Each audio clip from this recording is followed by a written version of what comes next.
Hi. I'm at my parents' place. I haven't suddenly won the lottery and bought like a really amazing apartment overlooking London. No, my parents have worked very hard and earned the right to be able to afford a place like this. And it's very nice for me to be able to come and stay and share in the luxury. Um, so there's some building work going outside, so you might hear a bit of that. And that's about it. Everyone's gone out. My parents have taken.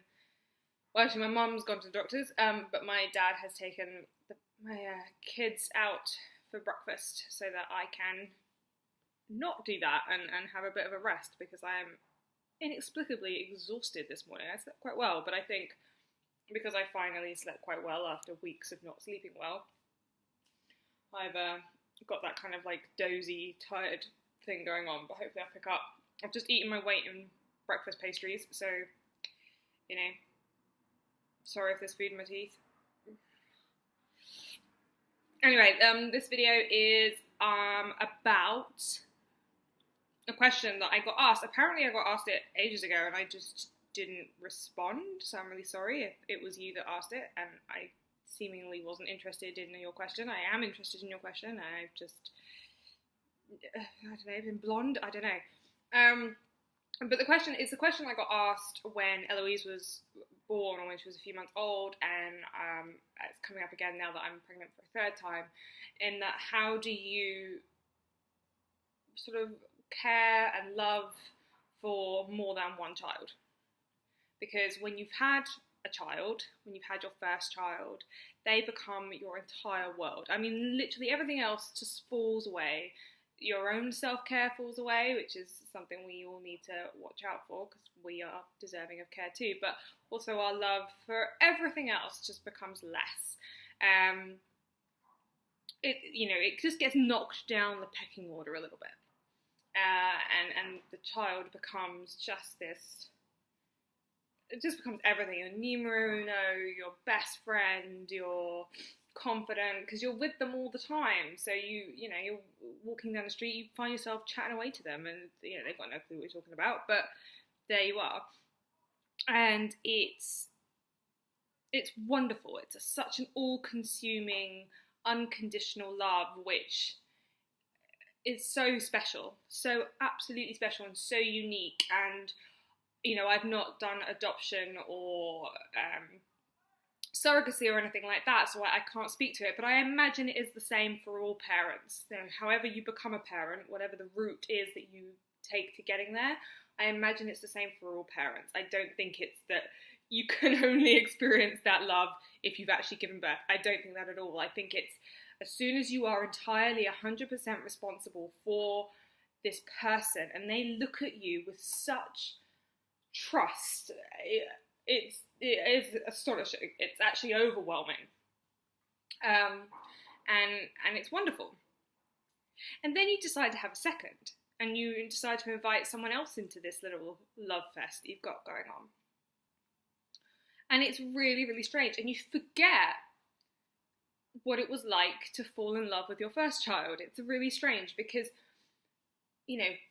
by the time you're pregnant with your second, well, of course you love your first. You've gotten to know them. The two of you are, long-time pals. You know everything about each other.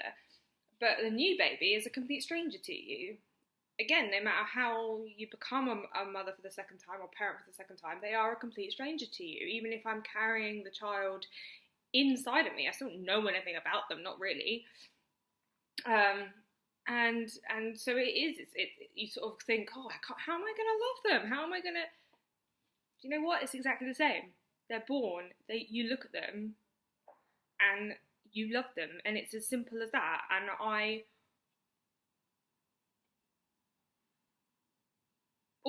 it's really hard to describe. All I can say is that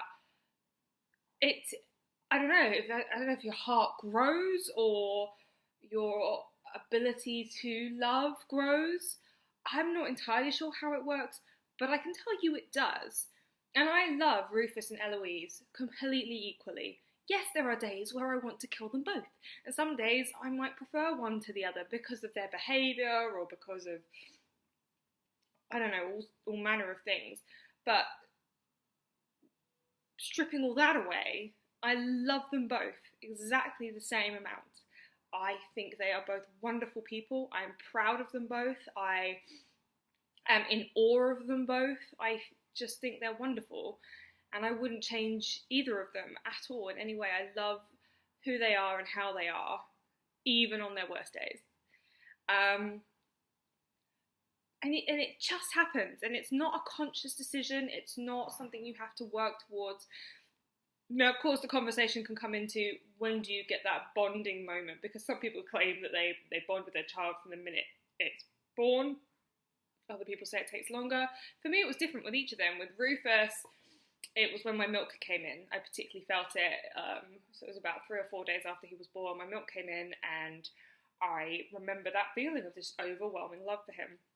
With Eloise and the trauma that I suffered with her, it took a bit longer. I would say I didn't feel that overwhelming love for her until she was 6 months old, which I've spoken about before, and I will forever feel awful about. But that's just what happened. And now, you know, with that further down the line, Rufus is 5, Eloise is 3, I love them both so much, so equally, but also in different ways as well, because I love the different things about them, because they are so different. You know, the way that he behaves and the way that he reacts to the world is so completely different to the way she behaves and the way she reacts to the world. And I love them both individually for those specific traits as well. So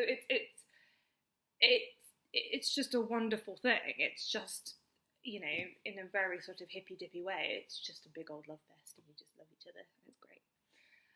So I'm not really worried about the third, because I do remember being worried about the second. I remember being worried, like, oh, will I do it? And then, of course, I was able to love. So I don't really worry about the third one coming along, because I've sort of remembered that panic I had before. So I'm like, it's okay. I'm sure I'll figure it out. But it is a really strange thing. And when it comes to like caring for two children in terms of the everyday practicalities of looking after more than one, it sort of happens slowly. You don't immediately know how to do it. And it's not immediately easy, and every time they hit a new phase of development, you have to kind of relearn it and readjust. But in a way, that's no different from just having one kid. So yeah, having 2 or 3, it's kind of no different. It's just maybe a little bit busier. But at the same time, it also gets a bit easier. You know, Rufus is 5 now. He can do a lot more on his own than he used to be able to. He's a lot more independent. Eloise desperately tries to be independent, so she's always ready to give it a go, to have a go at trying new things and doing things on her own. So that's great. And, you know, so then by the time the third comes along, she'll be 3.5, and there'll be, I feel like it will be easier for me to give some more attention to the new baby. And on top of that, I've got different children. When Eloise was born, Rufus, it wasn't that he didn't like Eloise, he was just completely nonplussed by her and was just like, whatever. Totally wasn't interested. She just happened to be in the room. Like, she could have been there or not been there, as far as he was aware, or as much as he cared. Eloise loves babies. She really does. She loves dolls. She always points out babies in shops. She's really got a sense of babies being a lovely thing, which is wonderful. It's a really nice trait, and it's also nice to see that she's got that on her own. She had that before any mention of having another baby came into the picture. So, you know, it's not learned from us. She's sort of, that's her own thing, which is quite nice too. But it's meant that she's actually taken quite an interest, and she's been helping me set up the nursery. The buggy got delivered the other day, and I set it up, and she got to see it, and she was like, can I be a baby so I can ride in it? Like, she's, you know, and then she wants to hold on to the buggy when we cross the road. Like, she's really into that that whole thing. So I'm quite excited to see how she'll be with the new baby. I'm sure there's going to be jealousy because, you know, there's going to be jealousy. But I'm interested to see how she gets on with it. So, yeah.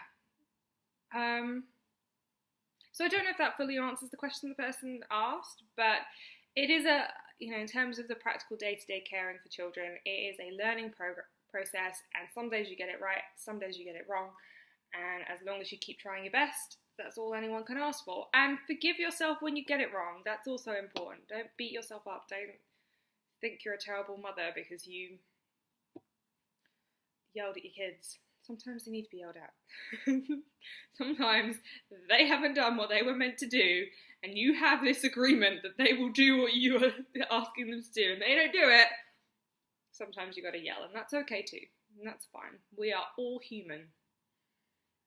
And we all have emotions, and it's alright to express them. But as long as you keep trying your best, that's all anyone can ask. So yeah, that's kind of it. I hope that, like I said, I hope that covers everything.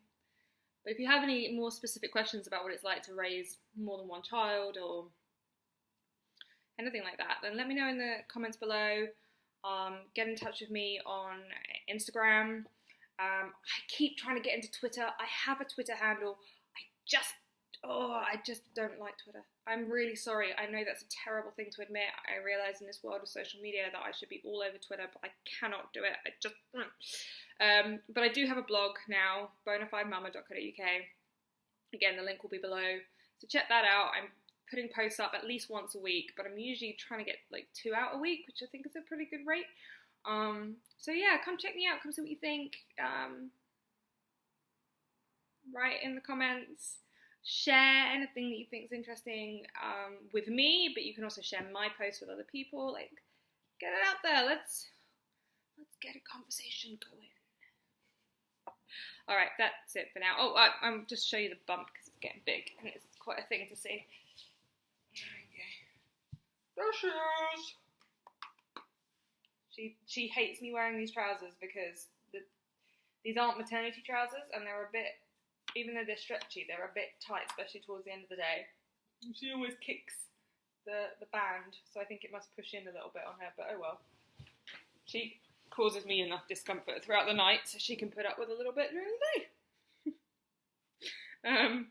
Anyway, there we go. That's it for now. I hope you're all well.